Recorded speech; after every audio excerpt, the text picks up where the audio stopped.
ኢየሱስ ሥጋ ለበሰ ነው አይደል?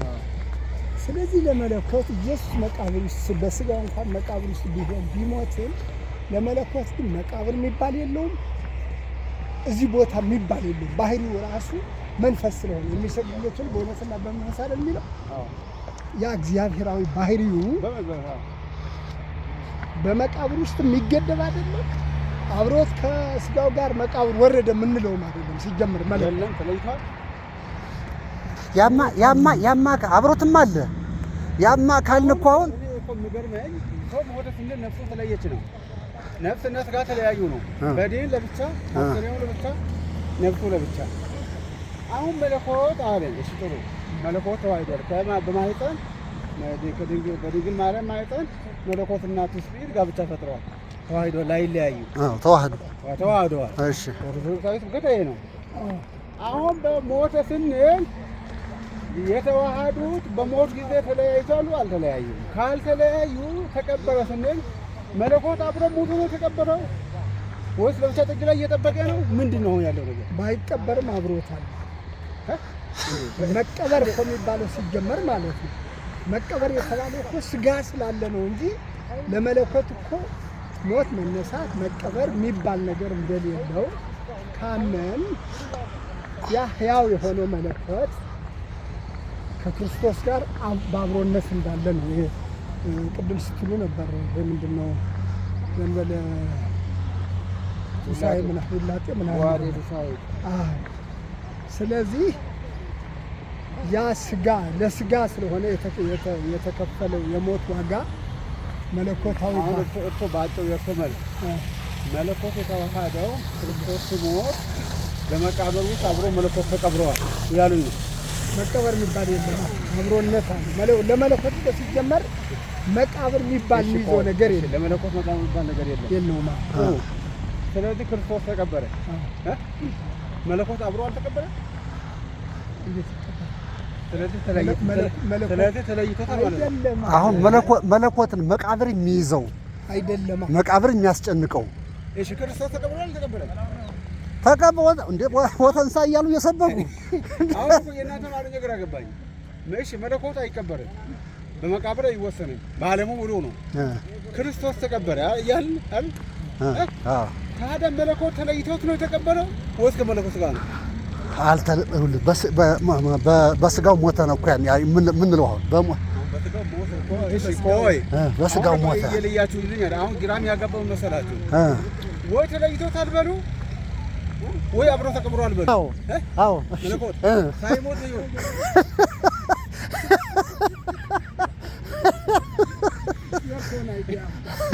ኧረ እሱም ያውቃል። ውሸቱን እኮ ነው እንዴ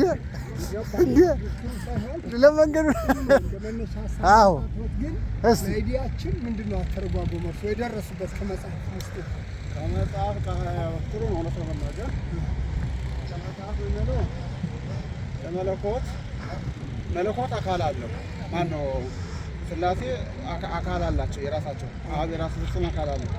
ወልድ የራሱ መንፈስ የራሱ አካላቸው ግን የማይመረመር የማይጨበጥ የማይዳሰስ በቃ መንፈስ ማለት ነው። የሥላሴ አካል የማይጨበጥ የማይዳሰስ የማይመረመር ከሰው ሕሊና በላይ ነው። እንግዲህ መለኮት ቅድም መልሷል ኮርሶ ኢየሱስ ክርስቶስ በማኅፀን ሥጋና መለኮት ከተዋሃዱ በኋላ ለዓይን ቅጽበት እንኳን ሥጋና መለኮት አልተለያዩም። በመቃብር አብሮ ነበር። በዓለሙ ሙሉ ነው። ለዛ ነው በወዲያ በሦስትነቱ ይሰለሳል፣ ይቀደሳል፣ ላይ ይመሰግናል። በዚህ ደግሞ በመቃብር ውስጥ ነው እሱ ራሱ መለኮት። በዓለሙ ሙሉ ሥጋ የተነሳ በዓለሙ ሙሉ የሆነው መለኮት በመቃብር ተወሰነው ማለት ህቡዓት ነው አለ። ስለዚህ አሁን ምስጢር ያሰኘው አሁን እኛ እንግዲህ ምስጢር የተሰኘው ምኑ ጋር ነው? አሁን ለምሳሌ እኛ ውሃ እንላለን፣ ውሃው ማየገባው ሆነ እንላለን። ማየገባው ሲሆን እኛ የምናየው ምኑን ነው? ውሃውን ነው። ግን ማየገባው ነው። እንዴት ሆነ? ምስጢር ነው። እኛ የምናየው ህብስቱን ነው። ህብስቱን ነው የምናየው። ህብስቱ ሥጋ ወልደ አምላክ መሆኑን የምናውቀው በምንድን ነው? በማመን ነው።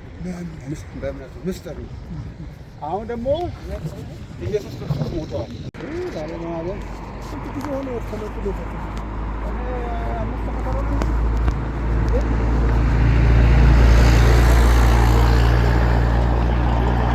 ኧረ መዘመር ስሞት እዚህ ጋር ተዛብቶ ነው እንጂ ያው እዛ ላይ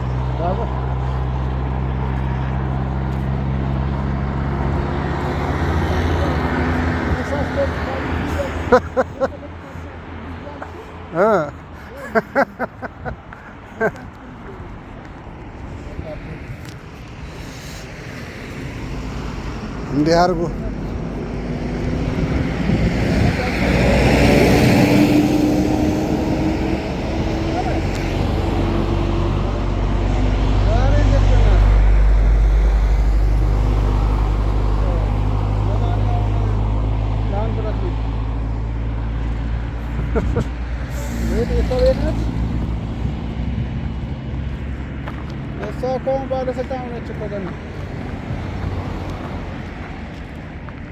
ተክለ ሃይማኖት በዚህ ነው።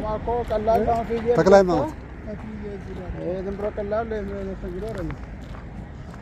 ምድረ በዳ የነበረ መንደር ማለት ምን ነው። በዛ በመሀል ለመሀል ምን አንድም በዛ ነበረ ሊደር ነው። አሁንም እንግዲህ ነገ አሁን ከኛ የሚከፈለው ክፍያ ማለት ነው። አዎ ታዲያ እኔ ታይጨምሩለት ማንም ጉፋያ የሚበላ አይሰድማ ብሩ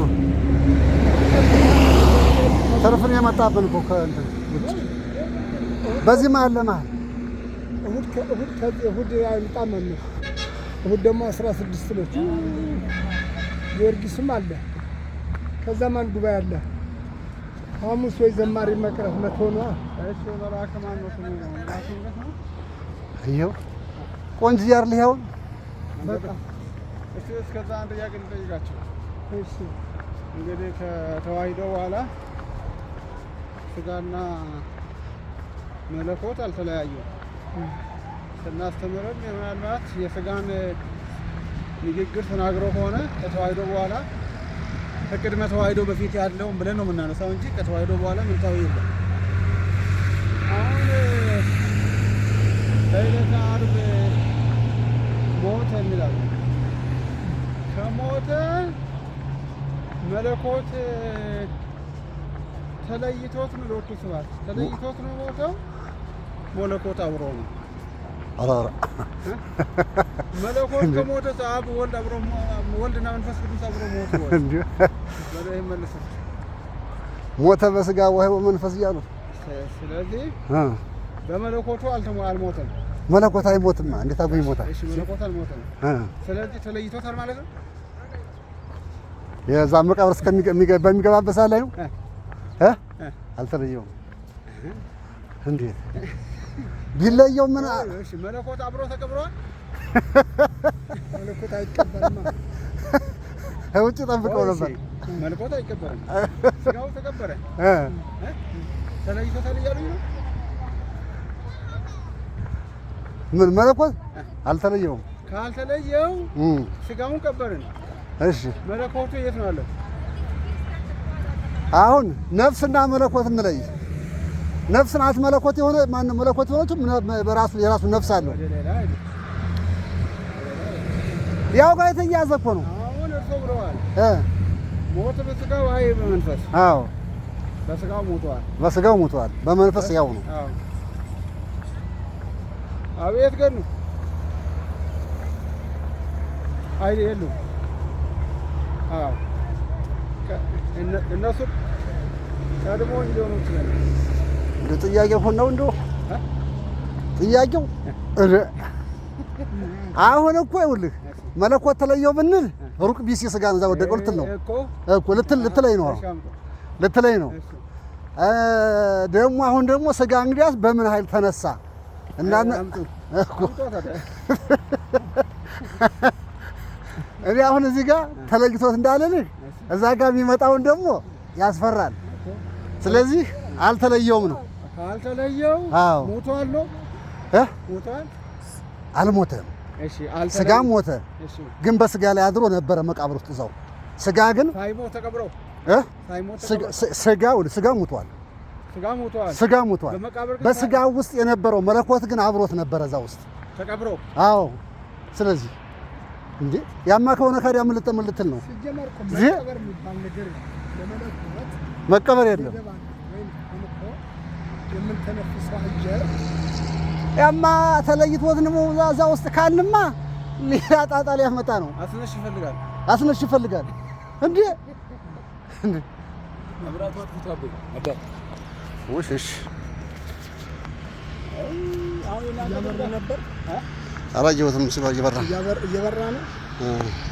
እየቀረጽኩ መሆኑን አላወቀም እሱ። ላይ ገቡበት እንደ መንገዱ እንደፈልፈው አሁን ደርጥጠው ምን አባት ነው ምንም ገራ